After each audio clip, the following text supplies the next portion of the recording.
Je fais cette vidéo pour répondre aux accusations mensongères dont je suis la cible et également pour dire la vérité concernant les accusations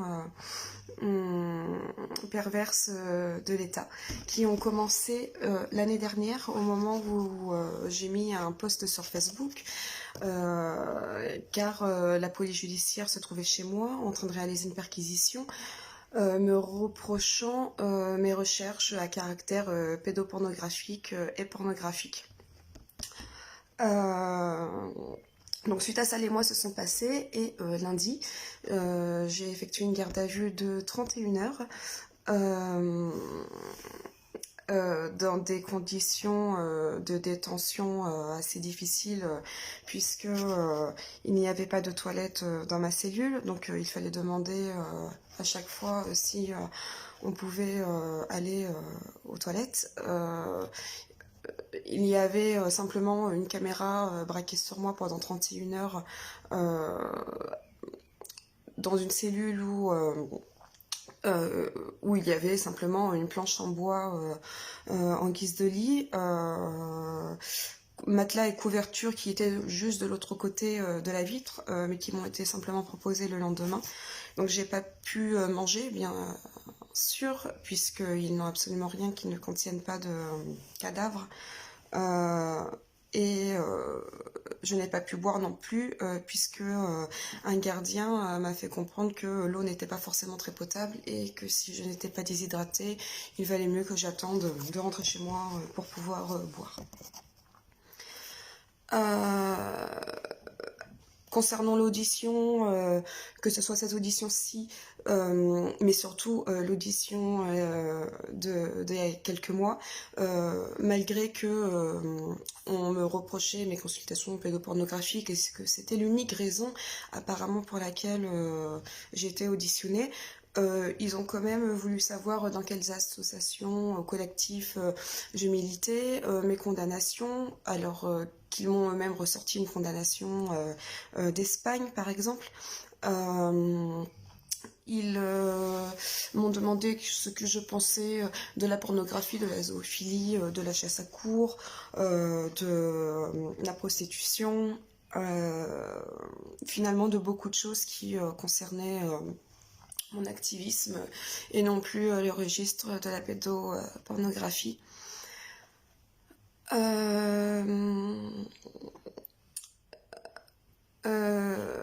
Donc je suis mise en garde à vue 31 heures. Je réclame avoir une avocate directement, mais on me fait comprendre qu'avec la grève des avocats, ça va que faire prolonger mon temps d'attente, sachant qu'au départ, je devais venir au commissariat récupérer mes portables et une audition, j'avais cru comprendre, de 53 minutes. Finalement, c'était 53 minutes d'audition qui étaient déduites de 24 heures de garde à vue, qui ensuite ont été prolongées à 31 heures. Donc je n'ai pas pu voir une avocate. J'ai vu finalement l'avocate commis d'office vers les 17h, 18h, au moment en étant menottée. Car je me suis fait déférer directement devant le juge, devant monsieur le juge de la liberté de la liberté du travail et madame la procureure qui m'ont condamnée à ne plus exercer finalement jusqu'à mon procès en tous les cas, ne plus exercer ma profession, donc en soi auxiliaire parentale, mais j'étais également auxiliaire de vie, donc j'ai perdu mes emplois car la présomption d'innocence n'existe finalement que pour ceux qui ont vraiment commis des actes dégueulasses et pas pour les lanceurs d'alerte ou ceux qui font simplement des recherches. Surtout que je tiens quand même à rappeler que pendant qu'on me mettait les menottes, on était en train de célébrer la pédopornographie en remettant un Oscar à un pédophile. et que il n'y a rien de plus normal que de retrouver dans le portable d'une activiste abolitionniste, féministe, anti-porno, anti-prostitution, des recherches sur la pornographie et la pédopornographie, quitte à passer par des sites pédophiles. Eux-mêmes parfois tenus par des services de police, donc qui instrumentalisent le viol des enfants pour aller à la trappe pédo sur Internet. On est totalement obligé dans ce monde-là d'aller sur des sites de violence pour dénoncer la violence. Et donc d'entendre, de lire, de voir, de consulter des choses totalement gerbantes. Mais encore une fois, on est sous la dictature macronienne qui criminalise la dénonciation de la violence et non pas la violence.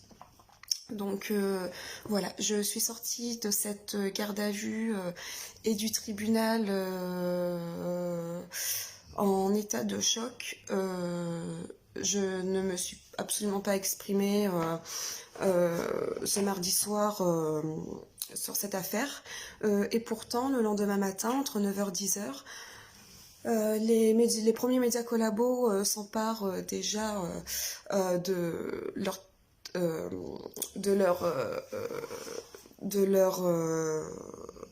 de titres à scandale pour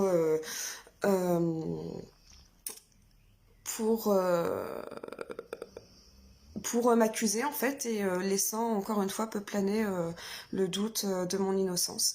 Donc leurs sources, bah voilà, encore une fois, bah je sais pas, sachant que je me suis pas exprimée en sortant, depuis que je suis sortie des bureaux de la PJ. Donc les seuls informés se trouvaient au tribunal et au sein du commissariat. Donc voilà où j'en suis aujourd'hui, sous contrôle judiciaire avec une interdiction d'exercer ma profession, sans même être passée en jugement officiel finalement. Ils ont peut-être retrouvé insuffisant le fait que je sois seulement actuellement en sursis d'emprisonnement pour avoir tenté de sauver 2 dindes d'un camp de concentration, d'un tortionnaire qui en tue pourtant des milliards depuis des années, que je sois menacée d'emprisonnement dans d'autres pays pour des actions menées. De me demander de payer des dédommagements pour préjudice moral à des tortionnaires qui leur métier consiste uniquement à mettre au monde dans l'unique but de tuer.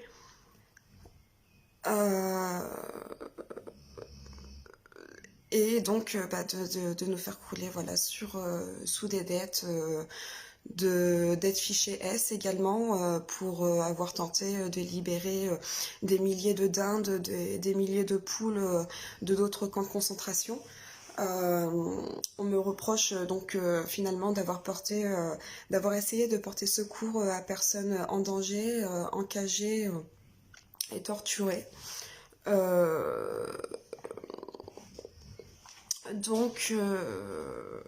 Donc voilà, je vais terminer cette vidéo juste par rappeler qu'aucune cellule délétère ne me fera taire, et que je ne suis de toute façon pas vraiment sûre de pouvoir recevoir de bons conseils d'un État qui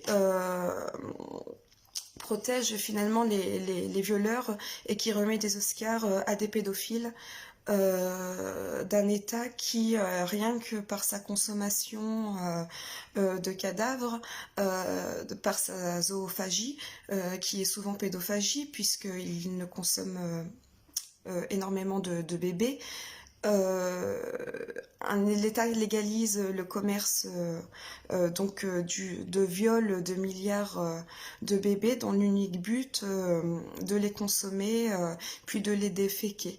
Donc l'élevage lui-même est uniquement basé sur le viol procréatif.